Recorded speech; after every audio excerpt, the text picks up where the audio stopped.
A bill ostensibly designed to toughen ethics rules in the state actually undermines local accountability. My two guests are now urging the governor to veto the measure, saying it will severely compromise the work of the Jacksonville Ethics Commission. I'm joined now by the chair of Jacksonville's Ethics Commission, J.J. Dixon. Good morning. Good morning. And City Councilmember Matt Carlucci and longtime ethics champion. Welcome, Matt. Good to be here. Good to have you. J.J. Dixon, the Jacksonville Ethics Commission sent an impassioned letter to the governor late Friday asking him to veto Senate Bill 7014. What makes this bill objectionable? Well, first of all, the bill did not did not go through all of the normal procedural motions that we would normally see a bill go through. It was kind of fast tracked, and all these last minute amendments were made that would affect us local ethics offices.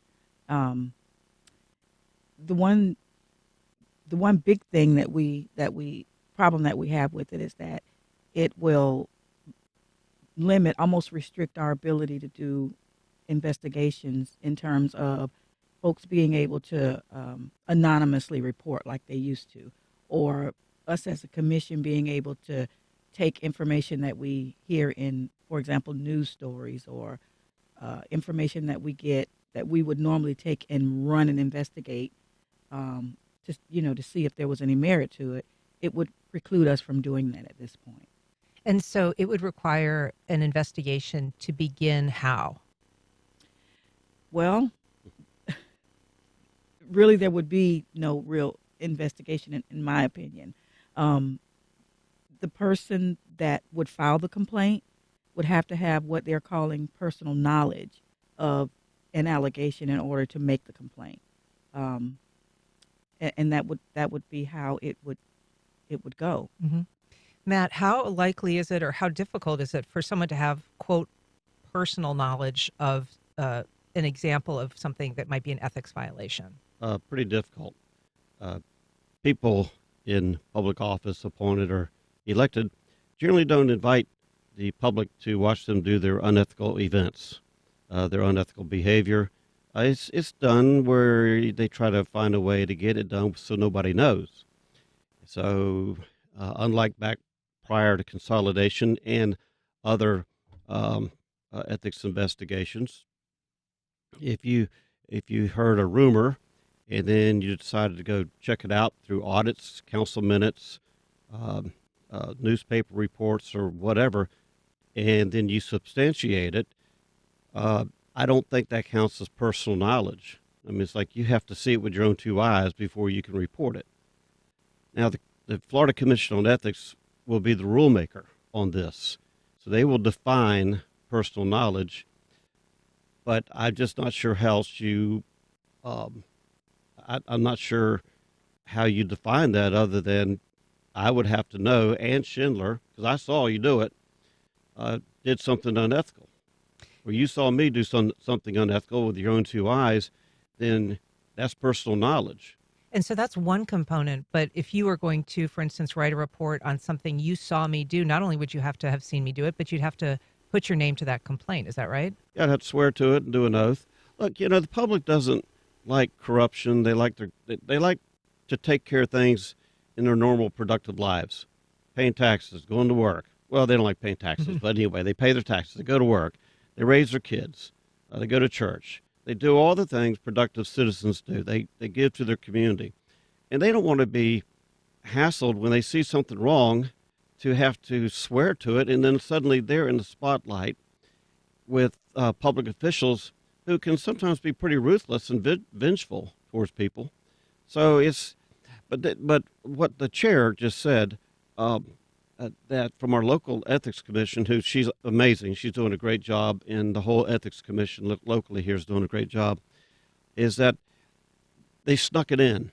I'll just say it. They just snuck it in on the floor of the Senate and then on the floor of the House, the amendment to what was, in other words, there was an innocuous annual ethics bill that funds the Ethics Commission and so forth, but they snuck in amendments at the last minute. Who did that?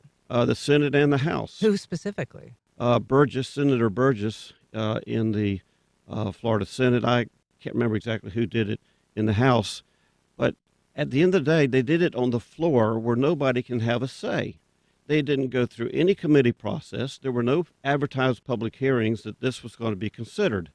They just put it in and and just basically told the public, public be damned. I mean, that's the way I look at it. We're talking about concerns over a new ethics law and an appeal to the governor to veto it. You can reach out if you have any questions or comments at 904-549-2937. You can also email firstcoastconnect@wjct.org. And of course, you can reach out on social media. JJ Dixon, what, in terms of having somebody have to swear to a complaint, what does that mean when you're talking about somebody that maybe works in the city and sees something of concern to them, but they're an employee? That's an issue. That's going to be an issue. My background is in law enforcement. I was in law enforcement for more than 25 years, and just handling regular police calls, getting people to make reports when they've been victimized is a challenge. So in terms of having you file a complaint against a public official, especially if it's in a workplace or something along those lines, it's going to be a real challenge. If it happens at all, I would imagine that we won't get very many of those kinds of complaints. And let me just say that here in Jacksonville with our Ethics Commission over the years, and I believe it's been since 2015, we've had about 95 complaints. Of those 95 complaints, 55 of those were made anonymously. Those were people who did not want, excuse me, to put their names on the line. The Ethics Commission was empowered by the city of Jacksonville. The citizens, they voted. They gave the Ethics Commission the power to vet those kinds of complaints, which they've done. So of the 55 anonymous complaints that were made, there were only 2 that were actually followed through with, that were actually found to be sufficient enough to move forward in the process. So I give those numbers so that we understand that we don't have an Ethics Commission, at least here in Jacksonville, that's just out, running with anonymous complaints and harassing, public officials.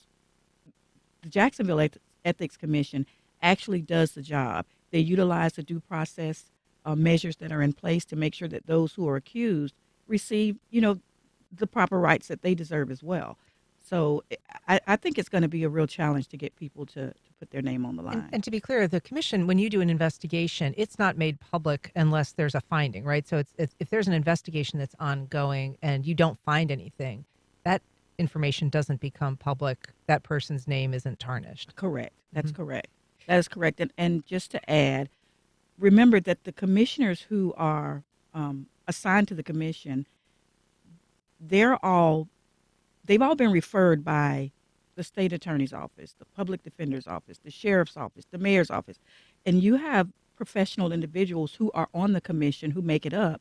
And so you have people who know about how to conduct investigations and what due process means and how to get down to the truth of a matter. And so it's really, I'm really impressed with what Jacksonville has done with their ethics commission in terms of being able to investigate complaints. And you do have a law enforcement background. I mean, certainly when law enforcement is asking for tips from the community to solve a crime, there is an opportunity to leave an anonymous tip with Crime Stoppers or to leave an anonymous tip with the sheriff's office. And it doesn't mean that they don't use that information to try to pursue their investigation, but this would be very different. Correct. Mm-hmm. That's true. So, Matt, you served for 5 years as a member of the State Commission on Ethics, which is, as you said, kind of the controlling agency for these local commissions. But this bill, this state bill that's been approved and that you want the governor to veto, would basically hinder local government. Well, it hinders local and the state. The state is independent of in and of itself, and all the local ethics commissions around the state and municipalities are independent upon themselves. Sometimes they mirror each other's, best practices and so forth. But let me just say this: there's one reason that Senator Burgess said that he filed the amendment is he didn't like public officials that were up for re-election, somebody to file a false complaint, and then that victimizes that person who's had a complaint filed on them, and oftentimes has effects on the election. But there are ways that that can be controlled. And the way that some control it is complaints can't be filed 90 days prior to an election. But they didn't bother looking at that. They're so. And when I was on the State Ethics Commission, as it is now, you can't. Malicious and false complaints generally never see the light of day because they're vetted by the executive director of the commission or the commission itself. And if it doesn't see the light of day, it's gone. Those who want to victimize it, though, will say, we filed a complaint with the Florida Commission on Ethics on such and such. Well, that can be controlled by not allowing that to happen for 90 days. So, some people might say, well, is that constitutional? I am not a constitutional lawyer. I just happen to believe that it's better to have that than to shut the whole process down. And this one amendment actually kind of shuts the whole process of investigating down unless you happen to personally see somebody do something that was unethical. JJ, this is a curious time to be having this discussion. Obviously, on the heels of a very important federal criminal corruption case that was resolved last week with a guilty verdict against the former head of JEA. Also last week, a former public defender, Matt Shirk, disbarred over contempt charges at the Supreme Court level, but initially over ethics violations that were investigated by the State Ethics Commission. So how do you square, those kind of local instances of a need for an investigation into corruption with this push to gut the ability of your agency to do their work? It's mind-boggling. You don't understand why, with the climate that we're living in right now. You just described 2 incidents, but there are many more than that, and not just in this area, but all over the state. It makes you wonder, why would anyone come up with amendments like these at a time like this, when what we really need is more oversight and not less? And if I could just piggyback off of what Mr. Carlucci was saying, I just wanted to add that in terms of that time period that he was referring to that could be implemented for, people not being able to file those complaints. We actually already have that here in Jacksonville. We implemented, there's a 30-day period where you can't file a complaint before an election. So we already have that in place. She's right. Here. She's right. And I think actually, Madam Chair, that's on the state. I should have pointed that out, but it might need to be extended out to 90 days because that is not a good thing to happen. But usually that's performed by unethical politicians trying to find political edge. So one other thing, this stops our local ethics commission can self-initiate investigations like the JEA. And then ethics director Carla Miller went to Atlanta to investigate how they were doing the negotiations on selling the JEA. And had she not been there, which under this legislation she would not have been able to attend, then we don't know what would have happened with the JEA. There were so many key people at key times in stopping the sale in the privatization of JEA, and she was one of them because she had the ability, thanks to the local Jacksonville Commission on Ethics. What, if any, reaction have you gotten from the governor in response to your request that he veto this? What's the timeline and what's your expectation? The Ethics Commission has not gotten any feedback from him at this point, but in all fairness, we just submitted our letter on Friday, but we have not heard anything back as of yet. Upon receipt of the law, and so if it doesn't land on his desk or in his office for 2 weeks, let's say it lands in his office for 2 weeks, he's got 15 days to sign it or veto it. I suppose he might can let it go into law without a signature. Politically, I think it's great advantages for Governor DeSantis to sign it or to veto it. I think it would help broaden his base a bit to the average working citizens of Jacksonville that would expect something like that for him to veto. So politically, shouldn't make. Look, politics can be bad, but politics can be good too, because politics has to do with representing the public. So the politics of this would be good if he were to veto it, and it would be good for him, and it'd be good for Florida. It would be good for our local chairman here. Well, I've been speaking with Ethics Commission Chair J.J. Dixon and Jacksonville City Councilmember Matt Carlucci. Thank you both so much for coming here and talking about this today. Thank you. You're welcome. Keep Enjoyed it. us posted.